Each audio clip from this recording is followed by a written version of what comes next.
Sure enough, inside was all weird impurity and kept slashing at the monsters. Soon, Mr. Hong also joined the fray.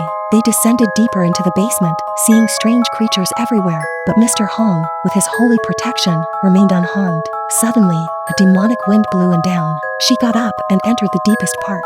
A large stone lay on the ground, and Mr. Hong immediately lifted it, and couldn't stop him in time, and a force blew her away again. She quickly rushed out of the basement. At this moment, Mr. Hong noticed the writing on the back of the stone. It read that since ancient times, the pond here had been a place of lovers' suicides. The toad in it consumed their flesh, gradually becoming spirits that bewitched the minds of those heartbroken. Hence, the stone was placed to suppress them. When Mr. Hong also left the basement, he felt the ground shake.